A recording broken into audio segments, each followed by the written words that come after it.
एकत्वम अनुपश्यति, उसका शोक और मोह मिट जाता है। ठीक है, फिर उसे कोई शोक नहीं होता, किसी चीज के बिछुड़ने का गम नहीं है, और न किसी से उसको अनुराग होता है, राग होता है, न द्वेष होता है न राग। ऐसा जो देख लेता है, साधन और साध्य दोनों उसको प्राप्त हो जाते हैं।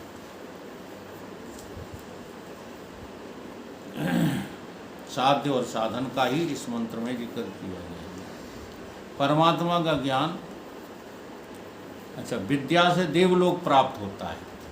अब जिस विद्या की बात की गई ना,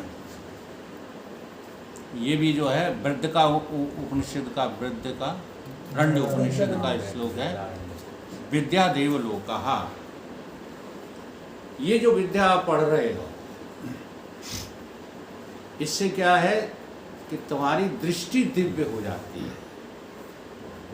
ऐसा नहीं है कि इसका कोई फायदा नहीं है तो अविद्या ही है, लेकिन इससे तुम्हारी दृष्टि दिव्य हो जाती है। तुम्हारी जो दृष्टि खराब थी, संसार को ही सब कुछ समझते थे, अब वो समझना बंद हो जाता है। देखो, सत्संग में आने वालों में एक परिवर्तन तो हो ही जाता है। जो सच्चे हृदय से बैठते हैं वो फिर एक एक कूड़ के लिए लठ नहीं चलाते। हाँ, और घर में भी जरा जरा सी बातों में कलेश नहीं करते। हो जाता है कि नहीं हो जाता? ये परिवर्तन तो हर सत्संगी में मैंने देखा है। परिवर्तन तो है ना? जहाँ सत्संग नहीं होते उन घरों को देख लो जाके, आग लगी है उन घरों में। और जहाँ सत्संग होता है, ये जगदीश भी सत्संग के कारण ही सुलझे हुए हैं घर में। हाँ, नहीं तो अभी तक इनके जो है अंत आए गए होते। ग्रह कलेश बहुत बुरे होते हैं। हाँ, इनमें वीर पुरुष ही बचकर निकल पाते हैं, विवेकी पुरुष ही बचकर निकल पाते हैं। तो यही यहाँ कह रहे हैं कि ये विद्या देवलोक को जो है प्राप्त करा देती है, परंतु फिर भी वहाँ से वापसी तो है ही।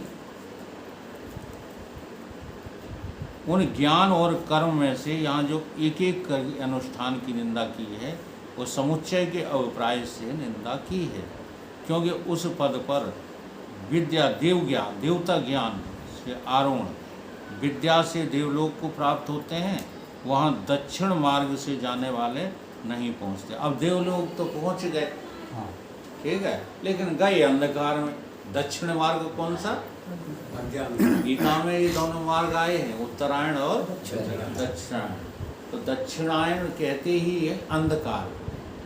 तुमने विद्या तो खूब प्राप्त कर ली, चारों वेद, 6 शास्त्र, 18 पुराण बोलने लगे, लोगों को समझाने लगे, लेकिन आपको अभी संसार तो सत्य ही लग रहा है। ये कौन सा मार्ग हो गया? दक्षिण वाला मार्ग। वो नहीं है। हाँ, जो जगदीश के अनुसार, सूर्य के समय के अनुसार, वो बात नहीं है गीता वाली। आचार्य लोग बिल्कुल गलत सिद्ध करके बताते हैं कि 15 दिन का दक्षिणायन, 15 दिन का उत्तरायण। नहीं, दक्षिण मार्ग उसी को कहते हैं कि तुम जी कहाँ रहे हो।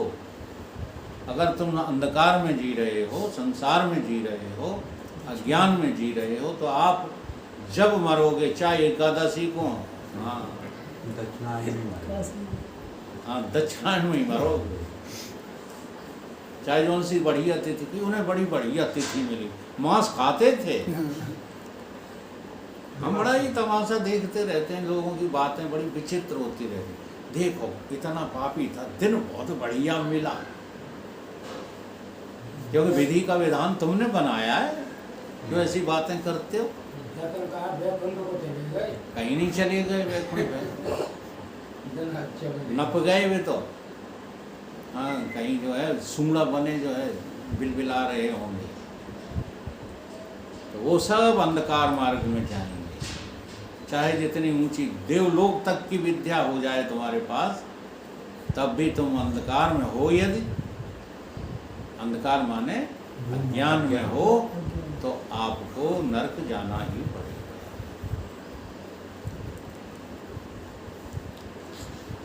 कर्म से पितृलोक मिलता है, और कर्मों में आस्था है यदि, हाँ, तो चले जाओगे भूत योनि में। जिसे तुम मानते हो, वेदांती तो मानते नहीं भूत प्रेत काऊ को, लेकिन तुम्हें लगता है कि भूत होते हैं, तो वही योनि में चले जाओगे, तुम भटकत फिरोगे। यार कर्मों में ज़्यादा आस्था रही नहीं, पैसा कमाने में, शादी करने में। बड़ी विचित्र बात है ये, शादी करने की इच्छा छोड़ दे, शादी कर लेना, कोई अपराध नहीं। इच्छा छोड़ो फिर क्या करें? हाँ, यही तो बात है। फिर भी मीरा ने की कि नहीं की? भाई शास्त्र की मर्यादा करा देंगी शादी। फिर आपको पता नहीं है मीरा ने क्यों शादी की है? बड़ी विचित्र परिस्थितियों में मीरा ने शादी की है। नहीं, उसको इतना तो बोध हो ही गया था कि मेरा तो गिरधर गोपाल दूसरो न कोई, जाके सिर मोर मुकुट, साकार भक्ति में तो आ ही गई थी वो। शादी नहीं करना चाहती थी, लेकिन बहुत विकट परिस्थिति उसके सामने पैदा हो गई, मर्यादा के कारण उसने शादी की। ऐसे जो है हो जाती है। राम ने शादी की, चारों भाइयों ने शादी की, ब्रह्म ज्ञानी थे चारों भाई, शादी हुई कि नहीं हुई? और जिनका तुम योग वशिष्ठ पढ़ते हो वो ज्ञानी है कि अज्ञानी है? शादी की, लड़के हुए 100 तक। बोलो, तो शादी बिना इच्छा की भी होती है और इच्छा से भी होती है। इच्छा से भोगी लोग करते हैं और बिना इच्छा के योगी लोग करते हैं। शादी प्रभु को अपना कार्य समझ करके हो कि प्रभु के काम में बाधा नहीं बनो। अब प्रभु तुम्हारे यहाँ कोई बालक लाना चाहते हैं। कयाधु भगवान की कितनी बड़ी भक्त थी और राक्षस से शादी की। हाँ, क्योंकि वो विष्णु की इच्छा में अपनी इच्छा मिला चुकी है। प्रभु की इच्छा है, हो जाने दो, क्या फर्क पड़ा। तो इन बातों को समझना है। कर्मों से तुम्हें पितृलोक तक मिल सकता है बस, और कुछ नहीं मिलेगा। इसलिए कर्मों में ज़्यादा निष्ठावान ना रहो। वो बूढ़े आदमी हो, तुम करो का पाओगे कर्म है? जो कुछ करोगे सो बेकार ही जाएगा। इत्यादि एक एक का पृथक फल बतलाने वाली श्रुतियाँ भी हैं। शास्त्र विहित कोई भी बात अकर्तव्य नहीं हो सकती। अब इसमें क्या है, जो शास्त्रों ने तुम्हारे लिए निहित कर दिए हैं सूत्र, उनका पालन करोगे तो तुम्हारे लिए अहितकर नहीं है, वो सब हितकर ही। तो विधि के विधान में ही तो है शादी, पाण ग्रहण संस्कार है ये। शास्त्र के अनुसार करो, कोई नुकसान नहीं होगा।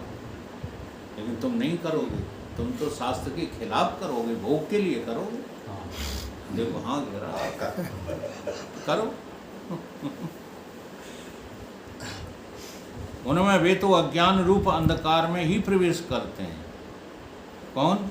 जो अविद्या, विद्या से अन्य अविद्या अर्थात कर्म यानी केवल अग्निहोत्र आदि रूप कर्म रूप अविद्या ही की उपासना करते हैं, अर्थात तत्पर होकर कर्म का ही अनुष्ठान करते हैं। जो कर्म का अनुष्ठान में लगे रहते हैं वो भी क्या है? अविद्या दूषित ही है। क्योंकि कर्म आत्मज्ञान के विरोधी हैं। आत्मा का ज्ञान और कर्म में विरोध है। कर्म बंद हुए बिना आत्मा ज्ञान नहीं हो सकता। इसलिए उन्हें अविद्या ही कहा जाता है। तथा उस अंधकार से भी कहीं अधिक अंधकार में वो प्रवेश करते हैं जो कर्म करना तो छोड़ करके और विद्यावान बन जाते हैं, देव ज्ञान में रत हो जाते हैं, यानी इस विद्या के कीड़े हो जाते हैं। और वही आज सब हुए। देख लो, इस श्रुति के अनुसार आप थोड़ा सा दिमाग लगाइए कि जितने भी आचार्य हैं ना, बागेश्वर आचार्य, कौन से वे हैं, पंडित जी, अनिरुद्धाचार्य, देवकी नंदन फलान, प्रदीप मिश्रा, हाँ, ये सब नरक में जाने की तैयारी में लगी। इस श्रुति के अनुसार श्रुति ये कह रही है कि ये विद्या भी क्या है, अविद्या ही है। ये सब अविद्या है, कुछ भी विद्या नहीं है। यदि संसार पाने के लिए की जाते हैं, यज्ञों का अनुष्ठान संसार पाने के लिए नहीं किया जाता, पुरुषार्थ के लिए किया जाता तरने के लिए। पुरुषार्थ क्या होता है? भवसागर पार करने के लिए अगर यज्ञ किया है, ठीक है। जैसे राजा दशरथ ने भवसागर पार करने के लिए यज्ञ नहीं किया, पुत्रेष्ठ यज्ञ किया पुत्र प्राप्ति के लिए, तो पुत्रों तक सीमित रह गए, रह गए कि नहीं? ताते उमा मोक्ष नहीं पाया, दशरथ वेद भक्त। और वहीं पर विश्वामित्र जी को देख लीजिए, उन्होंने तमाम अनेकानेक हजारों यज्ञ किए, लेकिन ध्येय उनका क्या रहा? पुरुषार्थ रहा। पुरुषार्थ माने मोक्ष रहा। हाँ? तो वो राज ऋषि हो गए, ब्रह्म ऋषि हो गए कि नहीं हो गए? बाई खानदान के दशरथ और उसी खानदान के विश्वामित्र, कोई दूसरे खानदान के थोड़े हैं।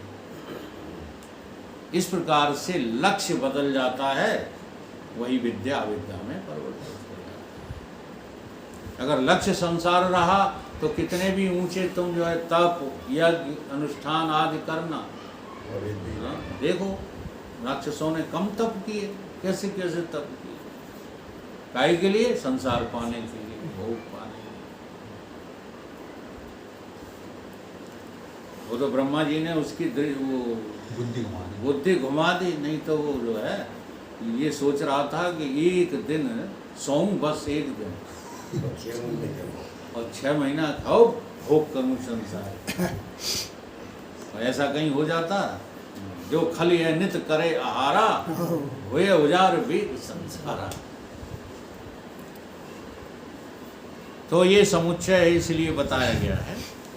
देखो कर्म का और ज्ञान का वेदों में समुच्चय बताया है। समुच्चय शब्द जानते किसको कहते हैं? मिला जुला तो नहीं कहते, समुच्चय कहते हैं समन्वय। हाँ, तो मिले जुले का अर्थ थोड़ी है समन्वय, इसमें सम्मिलित नहीं, समन्वय। अब मैं समझा रहा हूँ तो समझ में आ जाएगा, अभी नहीं आएगा। अपने आप शब्दों के अर्थ कर लेते तो गुरुओं की जरूरत क्या थी फिर?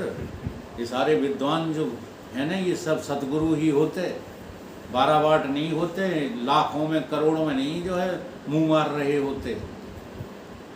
ये शब्द ही तो नहीं समझ में आए इन लोगों के, विद्वानों के, इसलिए तो भटक रहे हैं। समुच्चय का अर्थ होता है कि एक सीढ़ी चढ़े तो दूसरी सीढ़ी का नंबर लगेगा ही लगेगा, ये है समुच्चय। अगर आपने शुभ कर्म करे तो निष्कामता आपको आएगी ही आएगी, और निष्काम कर्म करे तो संसार से आसक्ति खत्म होगी ही होगी। और निष्काम उपासना करी यदि आपने तो ब्रह्म पाने की, भगवत प्राप्ति की जिज्ञासा जगेगी ही जगेगी। तो इस क्रम को क्या कहते हैं? समुच्चय, समन्वय कहते हैं, समुच्चय। सम्मिलित होने को समुच्चय नहीं कहते। जैसे विद्यार्थी तो दोनों हैं, कक्षा 1 का भी और MA का भी, है कि नहीं? हाँ। लेकिन इनमें समुच्चय देखोगे तो जो आज कक्षा 1 में है वो 10-15 साल बाद कहाँ पहुँचेगा? MA में। इसका नाम है समुच्चय। यही क्रम समुच्चय जो है हमारे वेदों ने स्वीकार किया है, समन्वय स्वीकार नहीं किया। हाँ, कि चाहे कुछ करो, भक्ति करो, चाहे कर्म करो, चाहे ज्ञान में लगे रहो, मुक्त तो हो ही जाओगे, नहीं, कदापि नहीं। क्रम से आगे बढ़ो, और क्रम यदि तुमने पालन किया तो जो आदमी 100 वर्षों में आगे नहीं बढ़ पाया वो केवल 100 सेकंड में आगे बढ़ जाए। जी हाँ, ये चमत्कार है। 100 सेकंड 100 सेकंड में तुम अभी बदलो नियत, अभी महात्मा हो जाओ, अभी गृहस्थ हो ना, हाँ अभी भोगी हो ना, हाँ बोलिए। और मेरे कहने से नियत बदल दो। हैं? नहीं बोलेंगे। बदलो नहीं, तुम्हारी बात है, लेकिन यदि बदल दो तो महात्मा होने में देर लगेगी। बोलो, जैसे जैसे ब्राह्मण को, ठाकुर को, बनिया और शूद्र को मनुष्य होने में कितनी देर लगेगी बताओ? हैं? कितनी देर में? समझ पलट नहीं। समझ पलट जाए, बस हो गए मनुष्य। हाँ, कुछ तो है। इतनी देर जो लगती है भगवान की प्राप्ति में, इससे ज्यादा देर नहीं लगती। महान होने में इतनी देर लगती है। तो इस प्रकार से ये समुच्चय बताया गया है, और इस समुच्चय का जो फल होता है वो एक ही जैसा होता है, साधना और साध्य। ये एक दूसरे से अंग अंगी भाव में है। एक अंग है तो दूसरा अंगी है, एक अंश है तो दूसरा अंशी है। इसलिए इसमें देर नहीं लगती। एक बात बहुत बोला करते हैं, प्रेमानंद जी आजकल ज़्यादा बोल रहे हैं और बहुत जोश में आकर बोलते हैं, हाँ और उनका जोश बताता है कि अभी अटके हुए हैं महाराज जी। जी हाँ, अहंकार है बापू। नाम नाम नाम नाम। अच्छा, नाम और नामी में कोई भेद है? ना एक है, फिर ये बात क्यों नहीं समझाते पब्लिक को पता ही नहीं हुआ। कि नाम ले चाहे ना ले, तुम नामी को समझ ले, नाम का फल मिल जाएगा, ठीक है। और नाम लेते रहो जिंदगी भर, नाम ही कभी समझ में ना आए तो वो नाम फल दे पाएगा? नाम ही समझने वाली जाते नहीं होंगे, हैं? जो नाम ही समझने वाली जाते नहीं होंगे उनको। ना ऐसा थोड़ी है, नाम ले तो बहु सिंधु सुखाई। क्या अर्थ करोगे इस चौपाई का? नाम लेत, तुमने आज तक नाम नहीं लिया परमात्मा का, तो भवसागर सूख गया नहीं? बताओ। नाम ना हो ही नहीं। हाँ जी, तो नाम का लेना इसी अर्थ में कहा जाता है कि नाम नामी को अभेद कर लो, नाम का जप कर लो। नाम जप बुरी बात नहीं है, लेकिन जब तक वाणी का विषय बनाए हुए हो, नियत कहीं और है, हैं? राम राम जपना पराया माल, तो उस नाम का क्या प्रभाव होगा? बस यहाँ जब तुम जो है मतवाद प्रस्तुत करते हो, तो फिर ज्ञानी लोग कहते हैं कि ठीक है, त्यागी है, महात्मा बना है, लेकिन अभी अटका हुआ है, क्योंकि इस क्षेत्र में जिद नहीं चलती। आखिरी बात तो मोक्ष ही है। अगर मोक्ष की कामना के बिना तुम नाम ले रहे हो, तो नाम लेना भी तुम्हारा क्या जा रहा है? व्यर्थ जा रहा है। नाम से ही पहुंचोगे, मोक्ष की जिज्ञासा होगी काहे से? नाम जप से ही होगी। अगर नाम जपने में रुचि है निष्काम भाव से, तो अंतःकरण शुद्ध होगा। वो अंतःकरण शुद्ध होगा तो परमात्मा को पाने की जिज्ञासा होगी, और जिज्ञासा होगी तो सद्गुरु मिलेंगे, और सद्गुरु मिलेंगे तो ज्ञान हो जाएगा। और ज्ञान के अलावा कोई उपाय नहीं है परमात्मा से मिलने का। केवल उपाय मात्र है क्या? ज्ञान, आत्मा का ज्ञान। इस प्रकार से ये आज का सूत्र जो है समाप्त होता है। इसी के विषय में भोला बाबा ने कुछ छंद कहे हैं, देखो बढ़िया छंद है। ओम ओम ओम ओम। भोला बाबा कहते हैं, जन्म उसका ही सफल, ध्यान पूर्वक सुनना, शुभ या अशुभ वो कार्य जो जिस काल में आ जाए, आपके सामने कोई भी जो है काम आ जाए, शुभ हो या अशुभ, आग्रह बिना कर ले है। आपको उसमें आग्रह नहीं रखना, समझ रहे कि नहीं? अभी अभी बताया आपको, शादी कर ले, आग्रह मत करो। आग्रह जानते हो? रुचि लेना।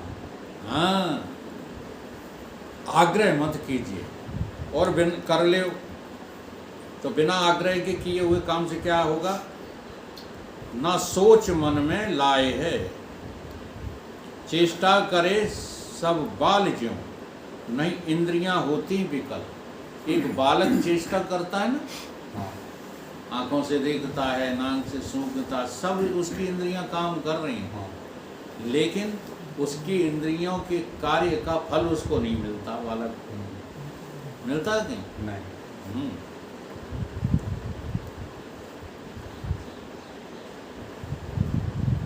बालक हो, इसके ऊपर कह रहा हूं, और वो कितनी भी सुंदर औरत के गोद में बिठा देना। बालक हो, हाँ।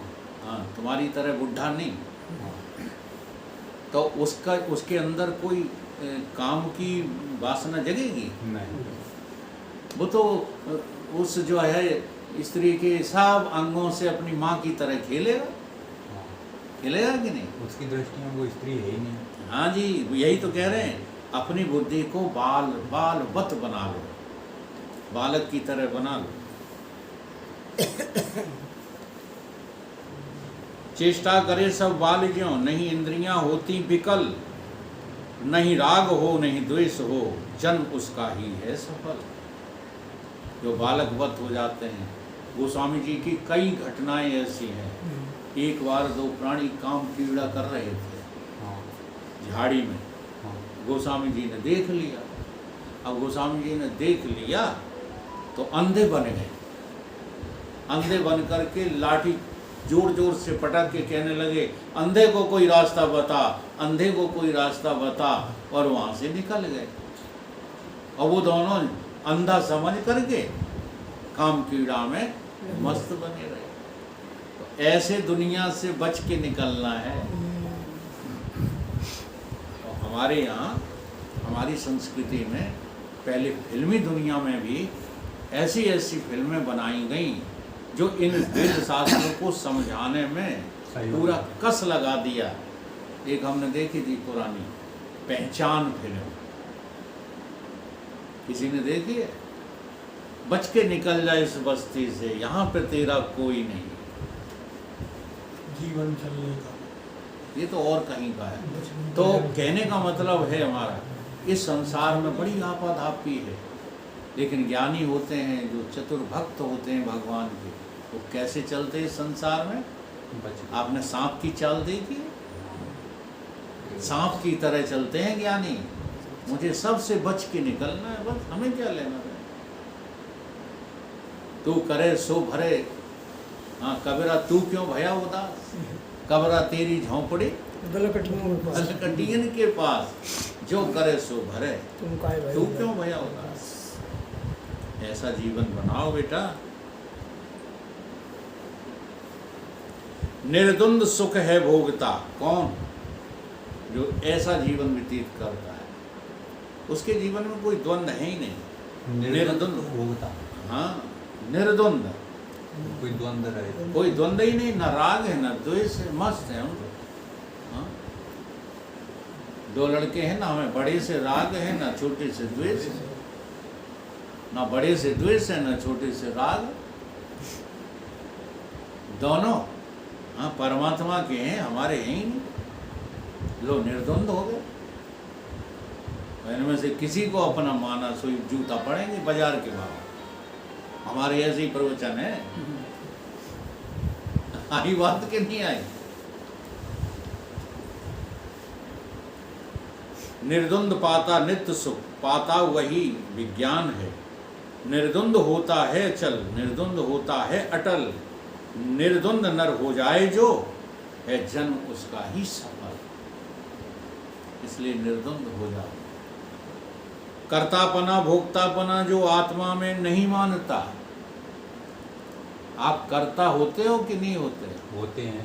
हाँ। भोक्ता होते हो कि नहीं होते? होते हैं। और तुम्हारी आत्मा में ये दोनों नहीं है। मन वृत्तियां सब क्षीण होती, आत्म को पहचानता। जो कर्ता भोक्तापने से हट जाता है उसको आत्मा की पहचान हो जाती है। मन वृत्ति जिसकी क्षीण हो, अंतःकरण होवे विमल, सो ही सुखी है, विश्व में है जन्म उसका ही सफल। मानी तथा कामी जनों का चित्त रहता भ्रांत है। जो अपने मान और सम्मान के लिए भूखे फिरते रहते हैं, कामनाओं की पूर्ति के लिए भूखे फिरते रहते हैं, उनके चित्त में हमेशा भ्रांति बनी रहती है। निर्द्वंद निष्कामी पुरुष रहता सदा ही शांत है। जो निर्द्वंद है, हाँ, वो क्रोध करता हुआ शांत है। हमें तो बड़ा मजा आता है, जी हाँ। वो वहाँ देशराज जी की जो आँख इनसे वो निकलने लगी ज्वाला, हाँ, मेरी वाणी तीव्र होती जा रही है। मैं बहुत सजग था बोलते समय, एक शब्द भी भाई साहब अपशब्द नहीं निकला होगा। और वे नीचे बैठे बैठे देवन से अपशब्द बोल गए। ज्ञानी वो होता है, if you conquer your tongue you can conquer your whole body. यदि आपकी वाणी पर ही कंट्रोल नहीं है, तेज बोलना क्रोध नहीं होता है। लोगों को लगता है कि क्रोध, वही हम समझा रहे थे, ये लोग हाथ जोड़ रहे हैं हमारे, नहीं, मेरे हाथ मत जोड़ो, मैं ज्ञान आवेग में बोल रहा हूं, मैं क्रोध नहीं कर रहा। क्रोध तो उनके अंदर ज्वाला की तरह जल रहा है, जो ईर्ष्या कर रहे हैं हमसे, इसलिए उनको क्रोध आ रहा है। मेरा क्रोध ऐसा नहीं है। ज्ञान आवेग, भक्ति आवेग। अब भक्ति आवेग में क्रोध होता है, जरा देखो। पहले हमें आश्चर्य होता था, फिर धीरे धीरे गुरु की संगत मिली तो हमें आश्चर्य होना बंद हो गया कि देवी खेलती हैं इन पर, वो बड़े बड़े पेने, ब्लेड, और वो जो है पीठ पे मारते हैं। हाँ, देवी के भक्त, झूमर, हाँ झूमरा, हाँ जी, और उनकी पीठ लहूलुहान हो जाती है, लेकिन उनको दर्द नहीं होता। दर्द तो होता है, लेकिन वो महसूस नहीं करते। गालम फंसा ले तो दूसरा बाणी जालंग बालंग का। हाँ, वो बहुत सारी बातें हैं। वो क्या होता है, वो भावावेग होता है, भक्ति का आवेग होता है वो, और उस आवेग में उन्हें मरने की भी चिंता नहीं रहती है। ऐसे ही ज्ञान आवेग में क्रोध, काम, लोभ, ये सब जगह नहीं पाते, इनको जगह ही नहीं। आ रही बात समझ में? लेकिन ये बात अज्ञानी नहीं समझ पाते। अज्ञानी को लगता है कि हमारी ही तरह, इसलिए उनकी शब्दावली बता रही थी कि वो ऐसे ही शब्द बोल रहे थे, आप भी मेरी तरह हैं, आप भी क्रोध कर रहे हो। जब मैं खूब जान रहा हूँ कि मैं क्रोध कर ही नहीं रहा, एक एक शब्द मेरा नाप करके टाइप कर लो आप कभी भी। मंच से मैं कभी क्रोध नहीं करता, लेकिन लगता क्या है सामने वाले को, ये तो बड़े क्रोध है।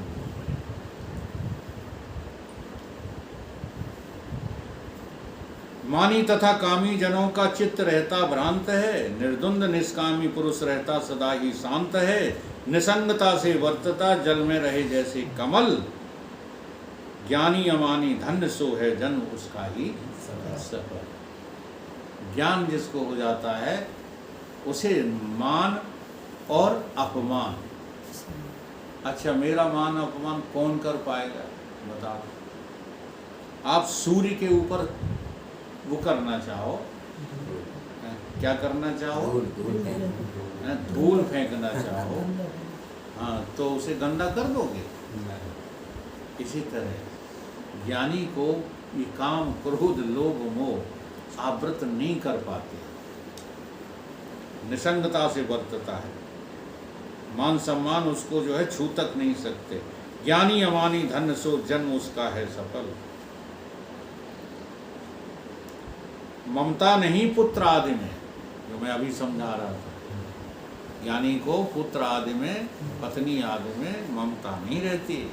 नहीं देह में अभिमान है, न उसका देह अभिमान रहता है, लेकिन नजदीक लोग नहीं समझ पाते। हाँ, जहाँ हम प्रवचन करने जाते हैं वहाँ तो लोग कुछ कुछ समझ भी जाएं, लेकिन जो आप लोग रहते हैं ना हमारी संगत में, नहीं समझ पाते। मैं जरा सा तेज बोलूँ तो मुझसे ज़्यादा तेज बोलने लगता हाँ, हूँ। क्यों होता है? ऐसा- ऐसा होता है कि आपको लगता है कि ये भाई साहब क्रोध कर रहे हैं, हाँ, लगता है, हाँ, तो तुम्हारा अंतःकरण दूषित हो जाता है। मेरा थोड़ी होता है, ये सब गड़बड़ है। इसी कारण से श्रद्धा नहीं कर पाते हो।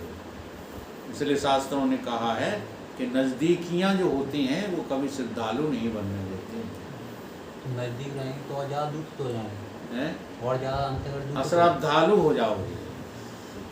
दूर रहेंगे। दूर के गुरु जो है उनसे श्रद्धा बन जाती है। नहीं, हम तो रोज उदाहरण देते हैं कि नहीं? हाँ, जैसे युग पुरुष जी यहाँ आ जाए, हाँ, मान लो आज गुरु पूर्णिमा है, हाँ, युग पुरुष जी आ गए हाँ, और लघु शंका करने चले गए, हाँ, है ना? हाँ, तो आप लोग चुपचाप बैठोगे कि कचर कचर बातें करोगे? चुपचाप बैठेंगे। बैठोगे हैं? नहीं, चुपचाप बैठेंगे। क्या करोगे? बातें करेंगे। नहीं करोगे। चुपचाप आप अभी बैठेंगे। ध्यान नहीं दे पा रहे, क्योंकि वो गुरु तुम्हारे हैं दूर के, हाँ, आज आज मिले हैं बड़ी मुश्किल से बड़ी- नज़दीक। हाँ, इसलिए समय अपनी कचर कचर में न गंवाओ। और वही जब हम करते हैं तब क्या करते हो तुम? ये तो रोज के ही है। ये तो रोज के ही है। अति सानिध्याद अविज्ञा भवती। अति सानिध्य का जो है गुरु है वो तुम्हें कभी ज्ञान नहीं करा पाएगा, करा लेगा। ये तुम्हारी श्रद्धा में बल होगा तो तुम ज्ञान अर्जित करोगे, तो तुम बहुत कुछ अर्जित करोगे। अगर श्रद्धा में बल नहीं है, अब श्रद्धा ही तो है। महात्मा जी को देखो, वस्त्र धारण किए हुए हैं, सन्यासी हैं, औरों के सामने नहीं बैठेंगे ये, हाँ, लेकिन इनकी श्रद्धा ही तो खींच लाती है मेरे पास इनको। हाँ, नहीं बताओ सन्यासी हो गए, क्या जरूरत है हम जैसे गृहस्थ के पीछे फिरने की? सोचो, ये श्रद्धा नेचुरल पैदा होती है भीतर से। वो जानते हैं कि अब हमें कुछ सीखना है, समझना है, हाँ तो आग लगन दे कुर्सी होता खत को। बिना श्रद्धा के, बिना नीचे बैठे तुम सच्ची बात सुन भी नहीं पाओगे। बराबर हमें कहाँ बिठा लेंगे हम? बहुत लोग आते हैं बराबर बैठने की कोशिश में, तो हम बिठा लेते हैं, लेकिन फिर वो हमें सुनते थोड़ा ही हैं। नहीं सर। हाँ, अपना चेहरा दिखाते हैं भीड़ को, हाँ, मुँह बैठे हुए। तो ऐसा होता है। वही कह रहे हैं, ममता नहीं पुत्राद में, नहीं देह में अभिमान है, आसक्ति विषयों में नहीं, लाभ हानि समान है मान और अपमान सम व्यवहार है, सीधा सरल नहीं लेस जिसमें दम्भ छल है, जन्म उसका ही सफल। और दिन रात छल कर रहे हो, दिन रात दम्भ कर रहे हो, तो फिर जीवन सफल आपका नहीं हो सकता। श्रोत्रे ब्राह्मण देवता या तीर्थ का सेवन करे, देवांगना राजा तथा पुत्रादि का दर्शन करे, मन में उठे नहीं वासना, जो कूट जो रहता अचल, त्यागी भले ही हो ग्रही, जन्म उसका ही है सफल। चाहे फिर वो सन्यासी हो चाहे गृहस्थ हो, इससे कोई फर्क नहीं पड़ता। जब तक भीतर से त्याग न हो, कामना अहंता ममता का, तब तक सन्यास नहीं होता। हम भवभेष बनाकर देख लिया। पथिक जी कहते हैं हमने बहुत भेष बनाकर देख लिए हैं। भेष बनाने से सन्यास नहीं मिलता। पथिक जी ने तो 12 साल तक झाड़ियों में डले डले जो है साधना की। ये जितने भी उन्होंने साहित्य लिखे ना, ये झाड़ियों में डले डले लिखे हैं। हरिद्वार की जो झाड़ियाँ थीं गंगा के पार, किसी ने देखी हो? हाँ, मैंने देखा। देखे? हाँ, हाँ, तो वहाँ पड़े रहते थे, वहीं सारे ग्रंथ लिखे उन्होंने। तब उनकी समझ में आया कि झाड़ियों में तो गेदुआ छिपते हैं, यहाँ ज्ञान व्यान मिलने वाला नहीं है। तब उनकी भाषा ने ये शब्द बोले हैं कि भीतर से त्याग होता है, बाहर के त्याग से कुछ बनने वाला नहीं है। सेवक तथा पुत्रादि के उपहास से, धिक्कार से। अब जैसे तुम मेरी बेइज्जती कर देते हो तो तुम्हें तो लगेगा कि आज हम गुरु से गलत बात बोल गए, लगेगा, लेकिन हमें कतई नहीं लगता कि तुम गलत बोले गए। हम तो तुम्हारी औकात को जानते हैं कि तुम्हारी औकात ही इतना बोलने की है। तो मुझे पाप लगेगा ना अगर तुम नहीं तो ये तुम्हें लगेगा तो तुम श्रद्धालु हो। श्रद्धालु को लगता है कि हम गुरुजी से जो है गलत शब्द बोल करके आए हैं, लेकिन ज्ञानी को ऐसा नहीं लगता। यही तो कह रहे हैं, सेवक तथा पुत्र आदि के, चाहे पुत्र गालियां दें चाहे सेवक गालियां दें, उपहास करें, धिक्कार करें, मन में न जिसके खेद हो, नहीं हर्ष होवे प्यार से। ठीक है, किसी के प्यार को पाकर वो हर्षित नहीं होता, और किसी का जो है नफरत पाकर के वो विषाद को नहीं प्राप्त होता। रहता सदा ही एक सा आवे न जिसमें कभी हल हल न चल, सो वीर है सो धीर है जन्म उसका ही सफल, है जन्म उसका ही सफल। हंसता हुआ हंसता नहीं। जी हाँ, ज्ञानी जन जो होते हैं वो हंस रहे हैं ऊपर से, लेकिन भीतर से हंस नहीं रहे, अपने चिंतन में है। हंसता हुआ हंसता नहीं, रोता हुआ रोता नहीं। तुम्हें दिखाने के लिए कहो रोने भी लगे। एक दिन हमें बोलते बोलते बोलते बोलते रोना आ गया, लेकिन हमने किया पोल खुल जाएगी इसलिए रोने को रोक लिया। और वो रोना इसी बात का था, करुणा जगी कि यार इनको इतना समझाते हैं लेकिन इनकी बुद्धि कोई हमारी बात ग्रहण नहीं करती। हमें ही नहीं, एक बार योग पुरुष जी स्टेज पर रोने लगे, तो वो रोना कैसा है, रो थोड़े ही रहे हैं, रोता हुआ रोता नहीं। उनकी करुणा फूट गई, वो आंखों के जरिए अश्रु बन के निकलने लगी, लेकिन भीतर से थोड़े ही वो रो रहे हैं, वो तुम्हारे ऊपर करुणा के कारण रो रहे हैं। रोता हुआ रोता नहीं, जगता हुआ जगता नहीं, सोता हुआ सोता नहीं, और ऊपर विषादी भासता भीतर नहीं है चल बिचल, भोला वही है छा रहा और जन्म उसका ही है सफल। जो ऐसे लक्षण वाला भीतर से हो जाता है तो वही वास्तव में साधन और साध्य दोनों का अधिकारी है। बोलिए सतगुरु भगवान की जय।